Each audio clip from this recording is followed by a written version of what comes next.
Hello everyone, this is Sandeep Kumar और आज के इस सेशन में हम डिस्कस करने वाले हैं CDS 2 2014 के मैथ्स के पेपर का सेवंथ पार्ट, जहां पे हम क्वेश्चन नंबर 61 से लेके क्वेश्चन नंबर 70 तक कवर करेंगे। तो फिलहाल जो भी हमारे साथ हैं सभी को वेरी गुड इवनिंग। और स्टार्ट करने से पहले मैं बता दूं, अगर आप अभी तक अनअकैडमी प्लस पे नहीं है, आप अनअकैडमी प्लस ज्वाइन कर सकते हैं। नॉट ओनली की प्लस, आप फ्री क्लासेस के थ्रू भी हमें अनअकैडमी पे ज्वाइन कर सकते हैं।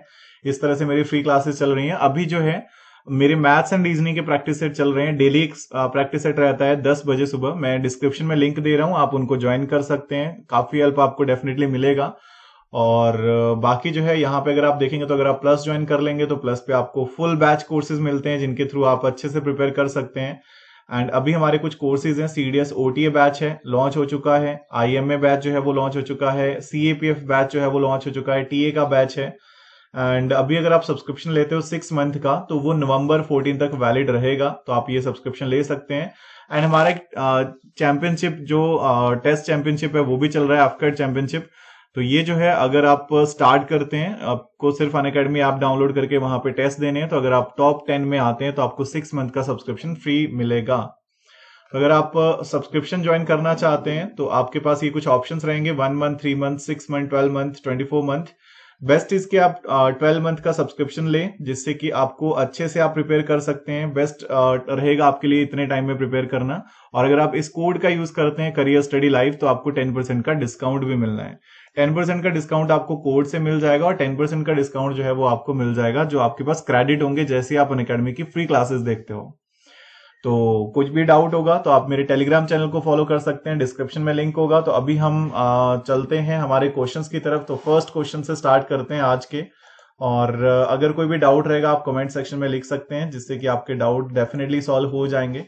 तो चलिए अभी स्टार्ट करते हैं क्वेश्चन नंबर 61 से।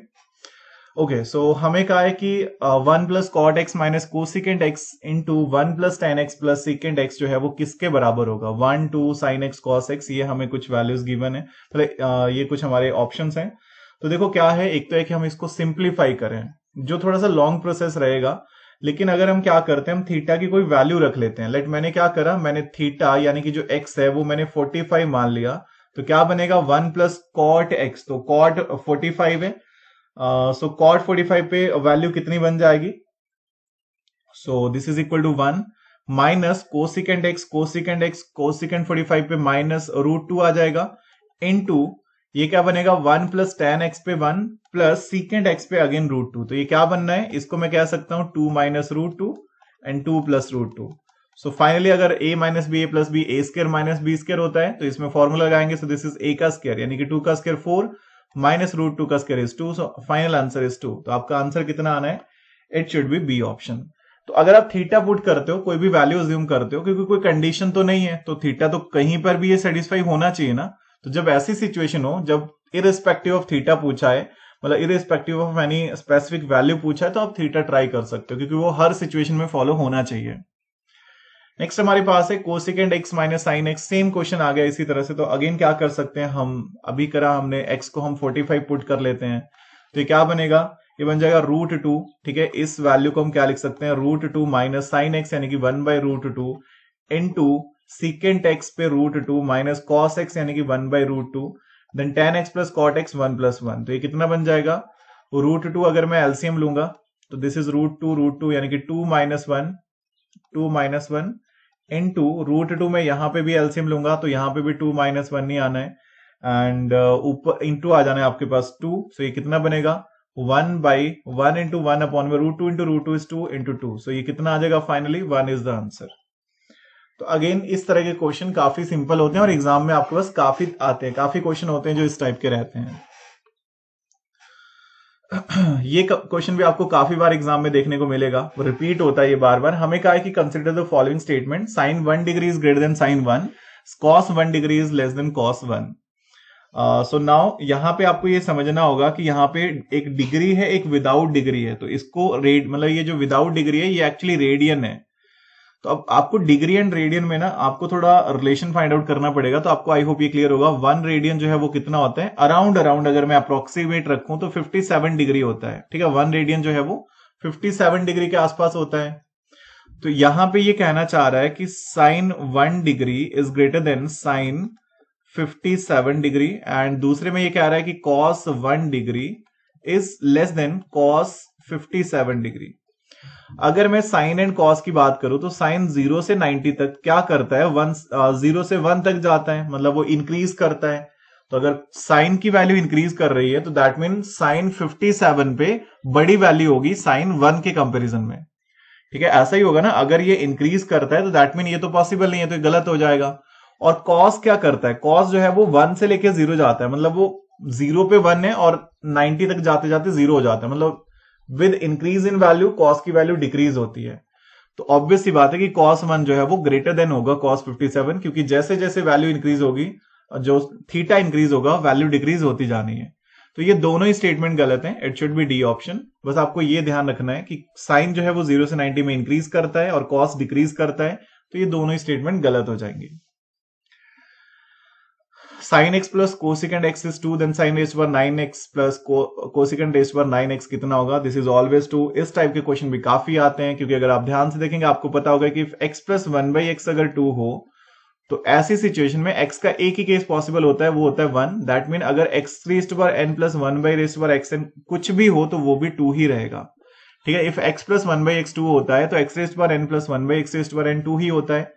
तो अगर साइन एक्स प्लस कोसिकेंड को मैं क्या लिख सकता हूं, 1 में साइन लिख सकता हूं ना, तो साइन एक्स प्लस 1 में साइन एक्स अगर 2 है तो sine raised to power n x plus 1 में sine raised to power n x हमेशा 2 ही रहेगा। So it should be a option.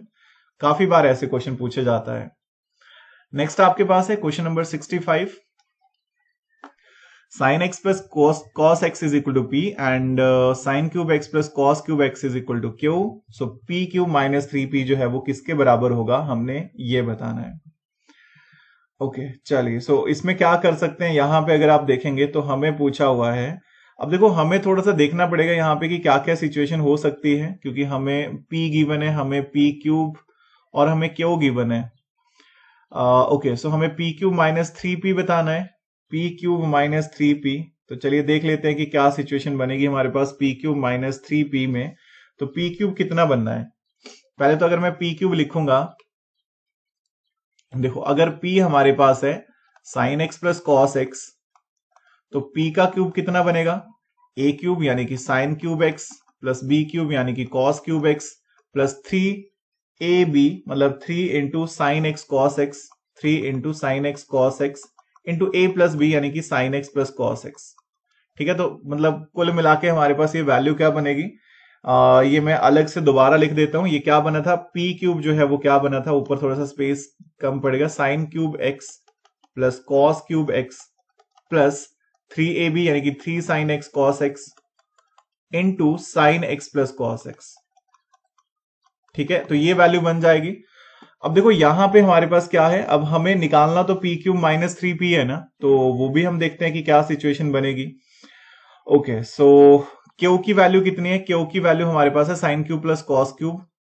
Okay so यहां पे मैं इसको ऐसे भी लिख सकता हूं कि p cube is equal to, इसकी वैल्यू q है, so this is q plus 3 into sine x cos x into sine x plus cos x. अच्छा sine x plus cos x भी आपको पता है कि p है, तो इसको भी मैं पुट कर सकता हूं। ठीक है, जस्ट स्टेप्स होंगे ये, इनको स्टेप्स के अकॉर्डिंग सॉल्व करना है। तो यहां पे मैं इंटू p लिख सकता हूं। ठीक है, क्योंकि sign x plus cos x हमें p पता है कि इसकी वैल्यू p होनी है। चलिए सो अब हम क्या कर सकते हैं, यहां पे हमें बस ये sign x plus cos x कितना आएगा ये हमें देखना है। तो इसके लिए मैं क्या कर सकता हूं, अगर मैं सिंपली क्या करता हूं, इस sign x plus cos x कितना है, p है, अगर मैं स्क्वेयरिंग कर दूंगा तो ये क्या बनेगा, sine square x plus cos square x plus 2 sine x cos x is equal to p का स्क्वायर बनेगा। ये पूरी वैल्यू 1 है, तो 2 साइन एक्स कॉस एक्स कितना बनेगा, p स्क्वायर माइनस 1। तो साइन एक्स कॉस एक्स जो है वो कितना बनेगा, p स्क्वायर माइनस 1 अपॉन में 2। यहां पे पुट कर दो, सो आपके पास p क्यूब कितना बन रहा है। ओके सो यहां पे अगर आप देखेंगे तो आपके पास p क्यूब की वैल्यू कितनी बननी है, जस्ट अभी यहां पे मैं पुट कर रहा हूं। सो p क्यूब कितना आएगा, so this is equal to q into plus 3 into p square minus 1 upon में 2 and 3 sine x cos x ये बन जाएगा, और इंटू पी अलग से है तो पी एक अलग से रहेगा। सो बस इतनी वैल्यू हमारे पास बन गई। अब इसको अगर मैं सॉल्व करूंगा तो मेरे पास रिलेशन क्या बन जाएगा, 2p और मुझे माइनस p भी करना है, p क्यूब तो हमारे पास ये वैल्यू बन गई। ओके सो अब जस्ट हम क्या करते हैं, हम यहां से अगर इसको सॉल्व करते हैं तो 2p का क्यूब इज इक्वल टू कितना बन जाएगा, दिस इज, इसको अगर मैं ओपन करूंगा तो ये मेरे पास बन जाएगा 2p का cube is equal to 2q and plus 3p cube, इसको मैं ओपन कर रहा हूं p से अंदर मल्टीप्लाई करके माइनस 3p। ठीक है, तो यहां से जो मुझे रिलेशन चाहिए वो मुझे चाहिए p cube minus 3p is equal to 2q, minus का आएगा तो ये हमारे पास रिलेशन, इसको सिंप्लीफाई करके ये, इसको सिंप्लीफाई करके ये बन रहा है, पूछा है p cube plus minus 3p, वो कितना बन रहा है, माइनस 2q बन रहा है। तो आई थिंक ये भी क्लियर होना चाहिए, सिंपल था, काफी इजिली आप सॉल्व कर सकते थे। नेक्स्ट हमारे पास है क्वेश्चन नंबर 66, हमें कहा है कि what is the number of pairs of perpendicular planes in a cuboid.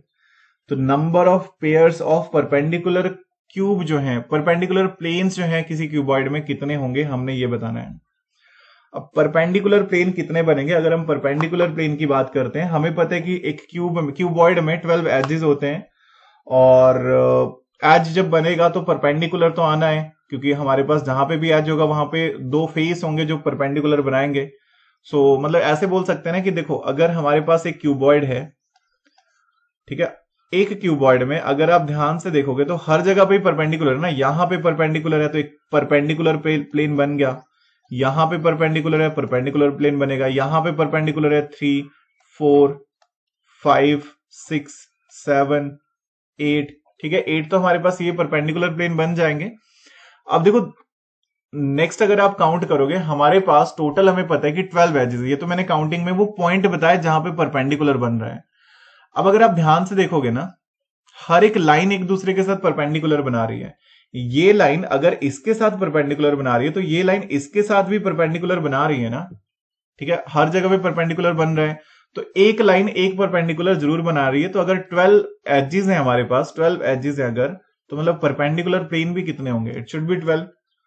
तो आई होप ये क्लियर होना चाहिए, बस हमें ये निकालना था। नेक्स्ट हमारे पास है question number 67, how many equilateral triangle can be found by joining any 3 vertices of a cube. किसी क्यूब के किसी 3 फेसेस को ज्वाइन करने से कितनी इक्विलेटरल ट्रायंगल बनेगी। ओके सो अगेन समझते हैं कि क्या किया जा सकता है इसमें। इक्विलेटरल ट्रायंगल है, देखो सॉरी क्यूब है, क्यूब में इक्विलेटरल ट्रायंगल बनानी है, तो इक्विलेटरल ट्रायंगल के लिए हम क्या कर सकते हैं, और एनी 3 वर्टिसेस मतलब 3 वर्टिसेस को ज्वाइन करना है तब वो बननी चाहिए। सो वो भी हम समझते हैं कि कितनी बन सकती हैं। ओके तो लेट अगर हम क्या करते हैं, ओके सो लेट अगर हम यहां पे अगर हमने बनाना है किसी इक्विलेटरल ट्रायंगल को, तो इक्विलेटरल ट्रायंगल के केस में हमारे पास क्या होना है, देखो अगर हम क्या करते हैं, हम इस फेस को ज्वाइन करते हैं इस फेस से और इसको ज्वाइन कर देते हैं कहां पर, यहां पे, ठीक है, देखो ये भी यहां पे क्या है, ये भी एक हाइपोटेन्यूज होगा। लेट अगर साइड जो है वो ए होगी, ये ए होगी, हर साइड अगर ए होगी तो ये √2a आएगा ना। अच्छा इसको ज्वाइन करेंगे, ये भी √2a होगा, और यहां से इसको ज्वाइन कर देंगे, मतलब अब ये थोड़ी डायग्राम अजीब लगेगी बट ऐसे मैं रख देता हूं,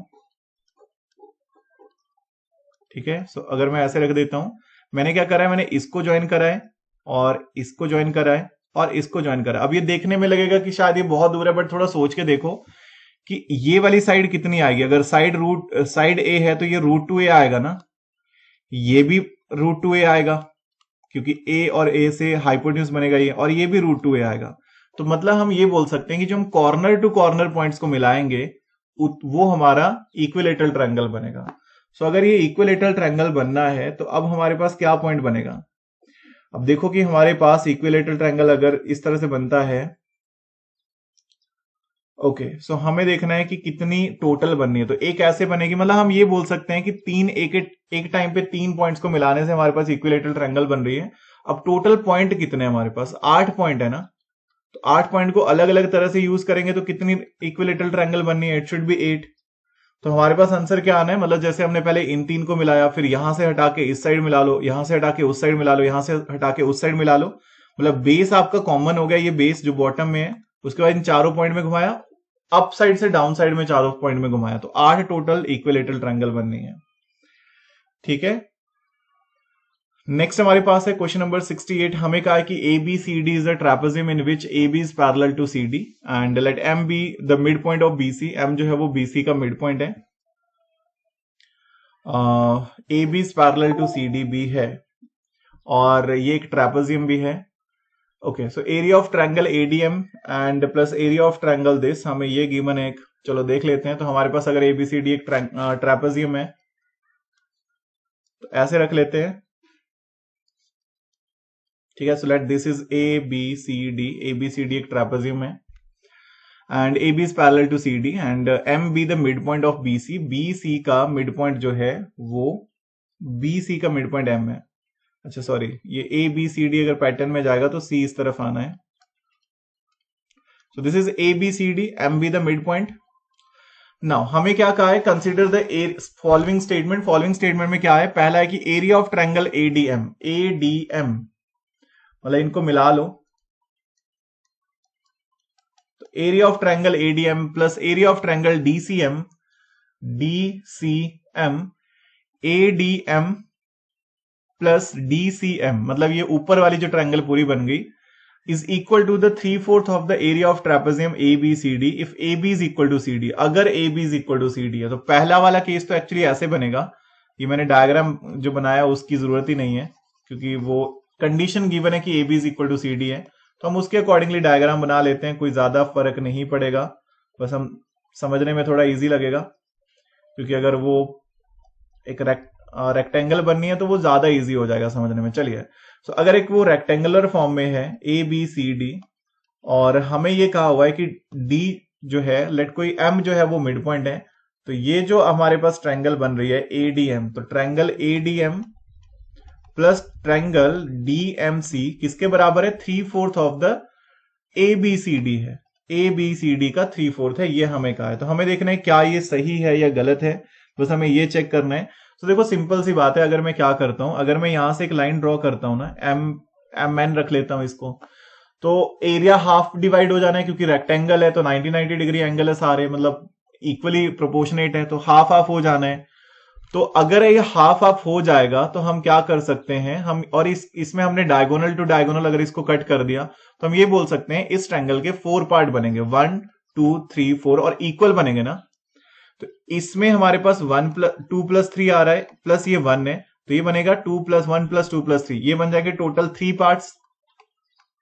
3 जो है वो 3/4 ऑफ 4 पार्ट्स पूछा है, तो बन रहे हैं ना ये 3 parts is equal to 3 parts, मतलब ये तो बिल्कुल सही है। आप वैसे चेक कर, मतलब कुछ सॉल्व करने की जरूरत नहीं है। The point is very simple है कि आपके पास अगर ये रेक्टेंगल बन रहा है तो वो इक्वली प्रोपोर्शनेट रहेगा, तो आप ऐसे ही चेक कर सकते हो। सेकंड पूछा कि area of triangle DCM plus area of triangle ABM is always greater than half of the area of trapezium ABCD. तो ट्रेपेजियम एबीसीडी से हमेशा ग्रेटर होगा। तो area of triangle DCM and plus area of triangle ABM वो क्या होगा, वो हमेशा ही ग्रेटर होगा हाफ ऑफ एबीसीडी से। देखो ये तो आप अभी डायरेक्टली गलत बोल सकते हो क्योंकि अगर आप ऊपर वाले को सही से समझ गए, देखो अगर तो आपके पास, ठीक है, अगर तो किसी केस में तो सही भी हो जाएगा बट ऑलवेज नहीं हो सकता। ऑलवेज क्यों नहीं होगा, जब AB is equal to CD होगा, जब भी AB is equal to CD होगा तो DCM plus ABM equal to बनेगा हाफ ऑफ ABCD, ग्रेटर नहीं बनेगा, इक्वल टू बनेगा। तो ये तो वैसे ही गलत हो गया, सो इट शुड बी A, जो सही होना है ओनली 1। नेक्स्ट हमारे पास है क्वेश्चन नंबर 69। हमें कहा है कि ABCD is the trapezium in which AB is parallel to CD। Again AB is parallel to CD है and M be the mid point, मतलब सेम ही क्वेश्चन है, उसी क्वेश्चन से बेसिस पे एक और क्वेश्चन है। Area of triangle ADM minus area of triangle ABM, again वही सिचुएशन रखते हैं, A B C D equal है, let this is A B C D and this is M. मैंने यहां पे एन वैसे मान लिया क्योंकि हमें जरूरत पड़ेगी। ओके,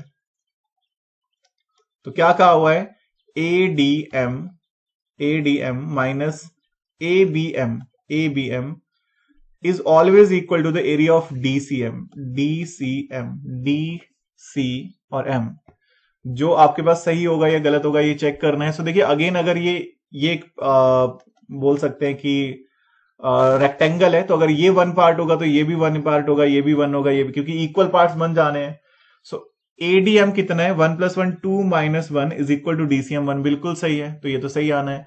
आई होप इसमें आप समझ रहे होंगे, ज्यादा कुछ सॉल्व करने वाली बात नहीं है। द पॉइंट इज आपके पास रेक्टेंगल जब बन गई तो वो प्रोपोर्शनेट होगी, और प्रोपोर्शनेट होगी तो सॉल्व करने वाली कोई दिक्कत ही नहीं है। And the second one is कि half of the area of triangle ABM, half of the area of triangle ABM is equal to 1/8 of the area of trapezium ABCD if AB is equal to, okay, so half of ABM is equal to 1/8 of ABCD लिखा है।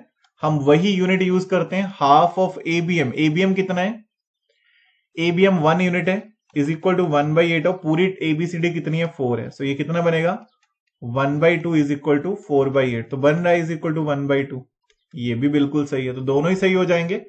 बस काफी easy हुआ, कोई हमने ज्यादा technicality में नहीं जाना है। द पॉइंट इज अगर वो रेक्टेंगल है, डायगोनल हाफ डिवाइड करेगा, और अगर डायगोनल हाफ डिवाइड करेगा और ये मिड पॉइंट भी है, तो ये इक्वली पार्ट में डिवाइड हो जाएंगे area wise.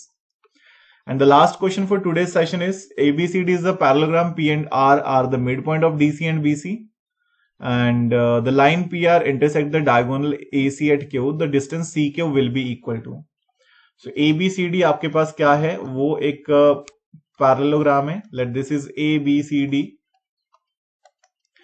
P and R are the midpoint of DC, DC का P midpoint है, एंड BC का पॉइंट जो है midpoint वो R है।